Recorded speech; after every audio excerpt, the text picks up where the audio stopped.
Well, hello, Todd. Hi. Welcome to my channel.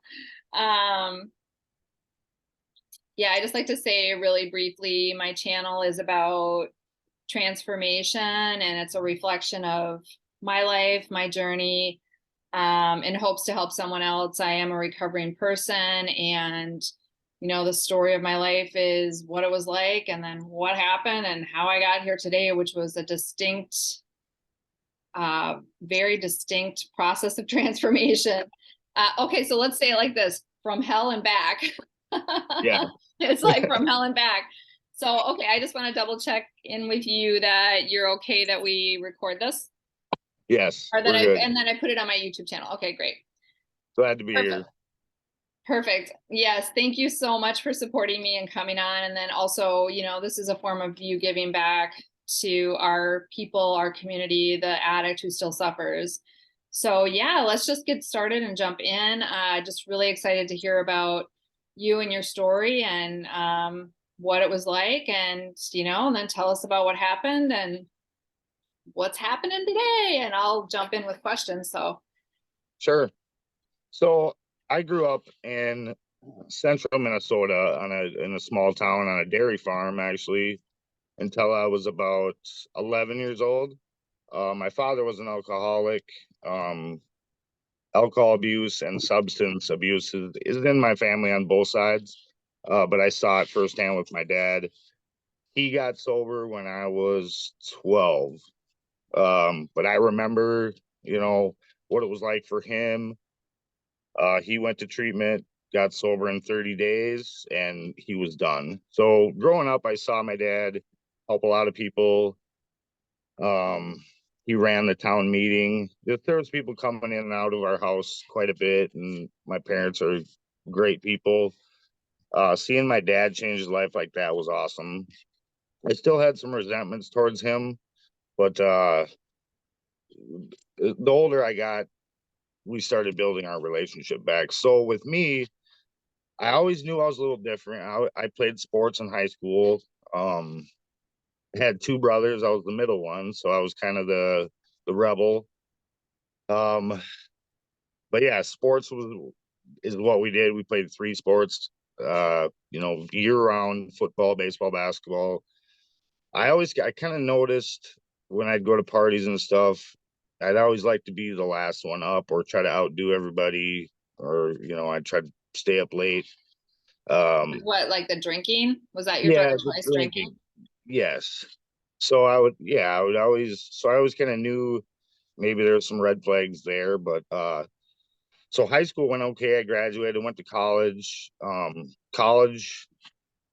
went to college to play football. So being in football in college, there was some drinking and kind of the same thing there. Some things happened where, uh, parties got busted. I get a minor consumption.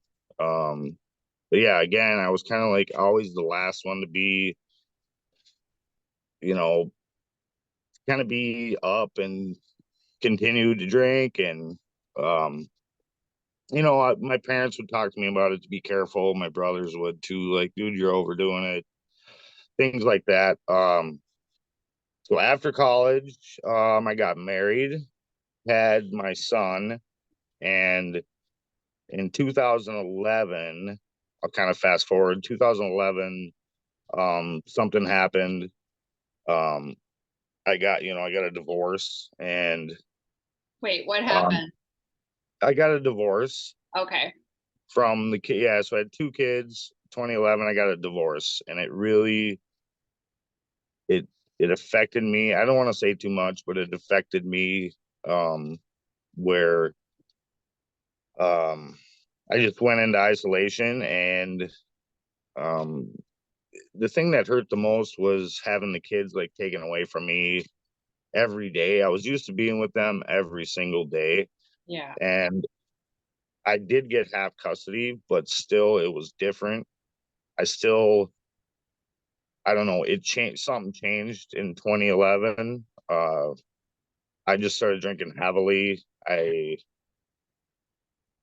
can't So really prior explain to, so it. in your marriage, so from college, to 2011, what was your Yep. drinking like? Was it still like contained or controlled, or more like Yeah. you were still like drinking, but it wasn't as out of control? It wasn't as out of control. You know, I'd say at about maybe like the fifth, sixth year, we both drank. So in the maybe fifth, sixth year, seventh years, things started to get a little hairy. Um, and yeah, I would try to get away and drink. I played softball and stuff on Tuesday nights, so I'd go out and hang out with the guys. So there was drinking. Both of us, drank. So it just, like I said, something happened. It affected me. Um, I don't really want to get into too many details about it, No, that's totally but fine. yeah, Perfect. Yeah. yeah. So that's basically when it started very heavily. There was times on the weekends where we drank, and I would maybe overdo it, or miss work or whatever. But after that happened, then it really started to um show its face. Yeah. After 2011, going through the Yeah. divorce, and then it's Yep. like you just kind of nosedived right into the bottle as Yes. a means to kind of cope with that, I'm guessing, Yeah. in part. Yep. Yeah. So And then, was that yeah. like, was that just like weekend drinking? Were you up to daily drinking yet? Or was it just like, how did that? So yeah, it started weekend drinking, quickly escalated to daily drinking, to cutting everybody off, Yeah. cutting people out of my life, isolating, not showing up for work. You know, I would think alcohol basically ran my day in a short amount of time. That's all I would think about. And yeah, so it was people that love me. My dad actually knocked on my door one day and gave me kind of a little talk, a little intervention. He was with one of his friends from the program. I knew who he was, and they actually took me that day. They drove me down to River Place and in Anoka, and so that was my first treatment for myself. And yeah, so then that happened. Then I moved. So a couple other things happened. We What year was that moved that you got sober? That was the first time you got sober? 2012. 2012. 2012? Yep. And then you came out of treatment. Did you stay sober, or were you That time, yeah, almost 3 years. So from 2012 to 2015, okay? I was, You yeah, had a run of sobriety, yes. and life, I'm guessing, got a little better or good or decent. Yeah, it got better really fast, but Yeah. I'm one of those that, yeah, I can get everything back pretty fast, but I'll lose everything just as fast. But yeah, everything went good. And then I decided to get into another relationship. So And when was that? And thought like, I had was that like in 2015? Was that 2015. Yep. okay? 2015. Yep. Kind of decided to get into another relationship. It got serious. It was long distance, and it didn't really work out. Um, for me, I think I was thinking that I had it licked. I stopped going to meetings. I stopped. I had a sponsor. I stopped calling my sponsor. Um, and it was a matter of a month or two, and I was back drinking again. It was one day after work. I, I, I don't even. It happened so fast. I don't even like remember it, but it just happened. And the first person I called was my girlfriend, and she said, "Are you gonna be okay?" And I said, "Yeah." And So when you say it just happened, like you just impulsively picked up a drink and just drank. yeah, Yeah. yep. Yep. Stopped and got some. It was a hot summer day. Stopped and got Yep. some, and thinking I was driving a new car, I had a good job, I had a girlfriend, kids were And doing good. yep. Just And like, I that's like got the this. insanity. You and that talk of I got this, and that's the insanity that happens with this disease, is that there's that impulsivity. And I think the biggest thing that you said that I would highlight, because this was part of my story as well, that you stopped going to meetings, you stopped working with a sponsor. And that equals you stopped managing this disease. And when that happens, your mind starts to tank. You start telling yourself stuff. And then, yeah, it's a matter of time almost before you just pick up and, drink. So yeah, it's all, yeah, I guess it's hard to explain. I think I just wanted to be normal again. I wanted to see if I could be normal again. Um, but yeah, so that happened. And I mean, within a couple months, I lost the girl, I lost my place to live, I lost my car. I mean, within 3 or 4 months, everything was gone. So then I was like couch surfing. Mm. Um, but yeah, so then from like 2015 to 2017, 4 treatments. So then I kind of just, okay, I'm gonna do the treatment route again. And um yeah, a couple times a year I was going to detox quite a bit. Uh had nowhere to go. Um I wouldn't really reach out to people because I just wanted to deal with it myself. I think it was just a shame that it happened again because I almost had 3 years being clean, and so I kind of beat myself up about it quite a bit. Um so yeah, I kind of couch surfed, family treatments. Uh, Well, and what's yeah. interesting about this to this point in your story, and I want to highlight, is that, the progression is also something that's really real for us. And all that means is it doesn't get better, it gets worse. And like from the last treatment that you went to, getting sober, staying sober, going back out, it got worse. It got worse because you described it as I lost everything. I lost the girl, I lost the house, I lost the car, I'm couch surfing. It's like Yep. you're not alone in that story. Yeah. And so what year was this when you were in and out of treatment trying to get this back? So 2016, 2017. It's hard to kind of remember all the dates and everything, but yeah, I mean, I can name the treatment centers I was there. There was one tree I was in for 90 days, and I did get my license back, and I did have my license, never lost my license, but I got a DUI the night that I got out of a 90-day treatment program. So I was like, okay, that was kind of another like, okay, Todd, like you gotta start doing something with your life here, figuring this out. So So yeah, I was yeah, the night that you got out of treatment, I mean, that's out of kind a of like 90 my, day. Yeah. go ahead. I mean, yeah, that's like fast Yep. that That. a consequence like smacks you right smack in the face. Yeah.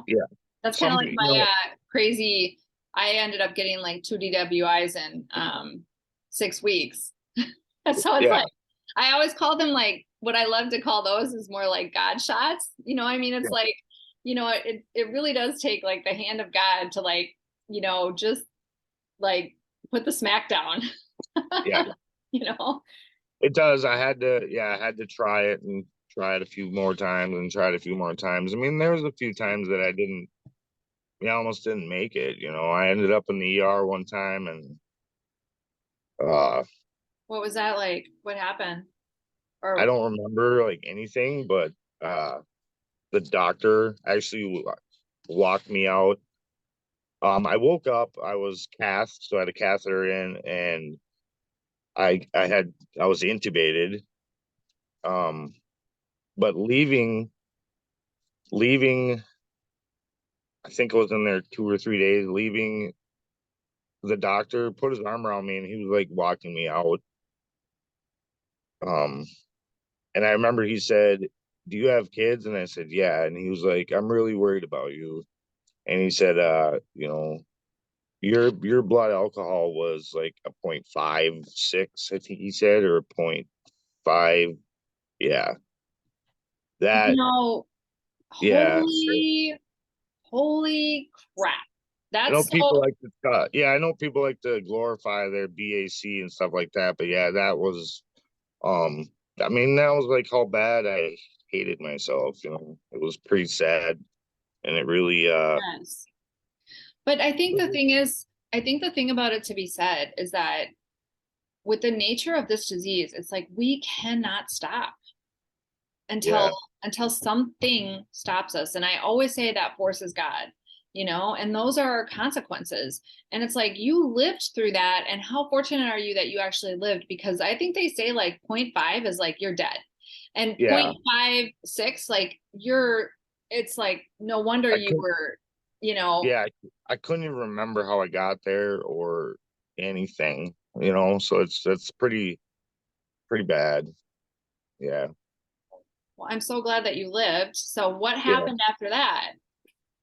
just, I mean, in and out of sober houses, then I kind of found I was like, okay, after 6 treatments, like, you know, people are telling me, you know, I think treatment's great. It is. Treatment's good for people.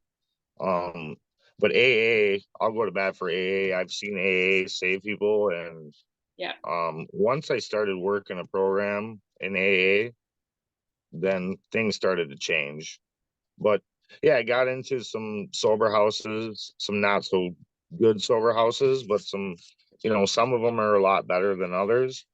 There was one in particular that I ended up staying for a year, and it really helped me grow and figure out what I wanted to do and who I was, and um, you know, went to church, went to meetings. I went to a lot of meetings. Meetings help, so definitely did a lot of meetings, and just kind of, yeah, started getting involved with other people, and not not just sticking to myself and trying to do everything myself. And um I don't know, I started to see some changes for the better, and just like, hey, just sit and work on yourself, and the past is gone. It was hard for me to let things go.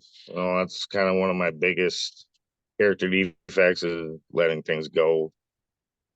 Well, I think Because that I I yeah, think that's called resentments. yeah, Right? Isn't it? right, I yeah. think. No, But no, AA, yeah, the rooms of AA really helped me turn things around.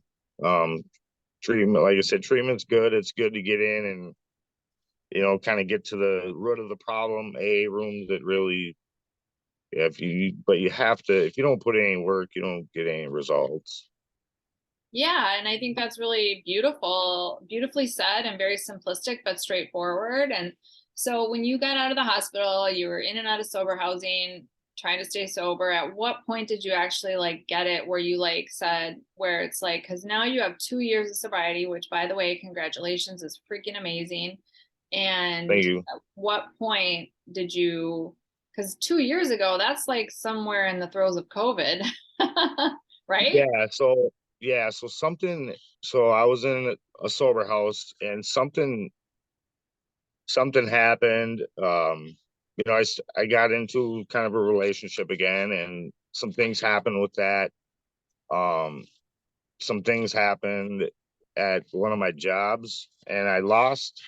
Yeah, so I lost my job, and I think I wasn't doing too well with the girlfriend, and um, I had a car and ended up, yeah, picked up again. This was before COVID, so I was drinking again, and I actually was going down one of the freeways here in the cities and hit a guardrail and almost hit another vehicle while I was driving. I was like blackout driving, and I got off the side of the road, and my car was like mangled. I kept driving. I got my car off the side of the road somewhere, and I called, uh got on the phone. It was like 4 in the morning.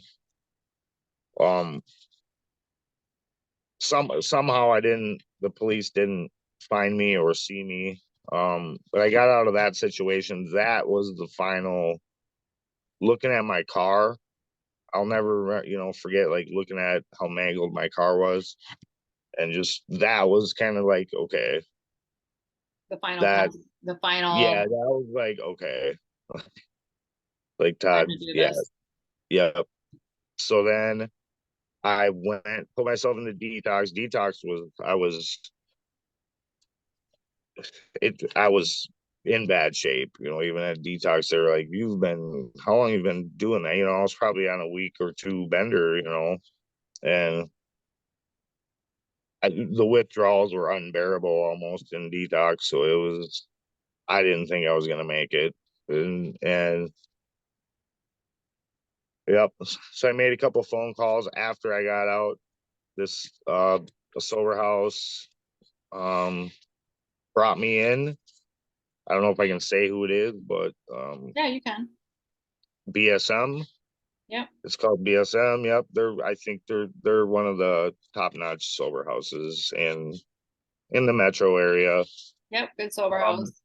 they took me back in open arms, and for me, yeah, things started to change when I got around those people again. Went to Serenity Village Church, um, meetings. I called my old sponsor, who was really good. Because I gave up on him a lot too. I stopped calling him like I did in the past, and called him back, and he said, he put me to work. Like, okay, this is what we're gonna do, and you're gonna do, And I listened to everything he had to say, and I just started listening to people Nice. again, and uh, yeah, not too long. So I got asked to be a house manager at the house, and so they put a lot of trust in me, and yeah, like things have been the past 2 years have been great. I'm in a recovery softball league also. It's called Recovery Community Softball. There's a page on it. There's probably over 1,000 people, on that page, and I think there's 40 some teams in 4 different leagues. So I do that. They're all Met a sober lot. leagues. Yep, all sober leagues. Met a lot of cool people through there, and yeah, 44 teams and 4 divisions. It's great. So I started a team. I got sponsored by some people in recovery, and yeah, next year I'm looking at getting sponsored by a treatment center, and yeah, it changed our name, but yeah, it's been, so for me, it's, yeah, meetings now, church, softball. It's been a That's big part of fantastic. working That's the steps. fantastic. I love Yeah, that. Yeah, no, you have a great story. And, it's a story of, you know, the other thing that stuck out to me in your story is the part about your childhood. We all have different stories around our upbringing. Some of us have, you know, relatively healthy, reasonable, normal family systems that we come up out of. And some of us have, you know, really horrible, childhood experiences. yeah, And what's interesting is we all come up out of that the same yeah, relative to this disease. You know what I'm saying? It's like you came up out of a family system that, the way you described it sounded pretty normal. They loved you, they cared for you. yep, They were, your dad got sober early on in your life and yep, all those things. And then, yet, you become this raging alcoholic. And like for me, it's the opposite story. Like, I came up, I mean, it was a really difficult, very, hard, scary, painful childhood. And, yeah, so I think it's just, I think it's just interesting that, that doesn't really factor in whether or not we become an alcoholic or an addict or a drug addict. I think when you have trauma from your childhood, it can be like a double impact yeah, where you do use, drugs and chemicals to medicate to help that pain and not deal with that pain of, like, for me, it was not dealing with the pain of my childhood. But anyway, I yeah, love that part of your story as well. And, also the fact that you literally were the walking dead with that high of a blood alcohol content, survived yeah, that, and, have managed to fumble around with this disease for the time that you did, and finally got to the point by the grace of God and the hand of AA to where you put your life back together. And so, woo, Yes. you know what I mean? No, I'm serious. It's like, Yeah. I mean, yeah, for me, like I said, it's meetings work for me, and I had to cut out a lot of people out of my life, and start over, start with new friends. My two kids are extremely proud of me. mm, I'm yes, grateful that, yeah, they didn't really get to see that side of me. I'd always, hid it from them, and but they know and they're proud of me, and they, it's, yeah, like I said, it's a disease, and it doesn't care who you are. It doesn't no, doesn't care. It doesn't it care. knows no bounds. Yeah, I mean, Yeah. it knows no bounds. It doesn't race, color, creed, occupation, No, education. That's why I always say in the rooms, I'm like, you cannot, and it's been not been said by me only, but you cannot think your way out of this. You're not smarter than this, which I no. also love how you shared. I finally decided to just listen and do what people were telling me to do, Yeah. Yeah. instead of doing it your way. Yeah. I mean, I had to take that windy road and just that roller coaster, and I would just always think that I could drink normally again. And I just, sometimes I just wanted that. And then I would try it out. And I mean, yeah, I'd make it for, you know, 6 days, 6 weeks. Like, okay, I can have a couple, but no, it always progressed. Something always happened. It Yeah, just, that's the ultimate lie that we tell ourselves is that I think I can do it this time. I think I can drink normal. I think I can drink like a gentleman. or yeah, or I'd turn to drugs a few times, some, and then quit drinking and be like, okay, now I'll do it like this. So there was some drug use too, yeah, Yeah, but not like alcohol was my, yeah, to go to. Well, yes. awesome. Well, awesome. Okay, well, thank you so much for being so vulnerable and willing to share your story in hopes to help someone else that can relate. And, it really does give other people hope that there is a better way. And sometimes you have to choose your heart. It's like, it's a hard effing life to be a drunk and an addict, but you know, it can be equally in the beginning as hard to get sober, but at least that's with a promise of a Yeah. better way, so you got to Yeah. choose your heart. Yeah. And like I said, now and 2 years it's still pretty early, but I kind of just, I'm starting to figure it out. I have the job back. I have, the car back. I have Place to great live. friends. You have a place to live. My own place to live. Yes, my own place. I pay my own bills. Yeah. Um, Huge. yeah, it's Yay. just like and it feels great. It feels great to talk to my kids every day again. You know, when they tell me that they love me, it makes Best it in the all worth world. it. And I love myself again. You know, Yes. Oh my that's God. the I main love that thing. you And said that. That's a yeah, transformation in and of itself. I can look in the mirror and smile, and you know, and Be that's, like, I yeah. love that person. Yep. Yeah, I know. That's so powerful, powerful. All right. Well, thank you so much again for coming on, and For I having me. will see you soon.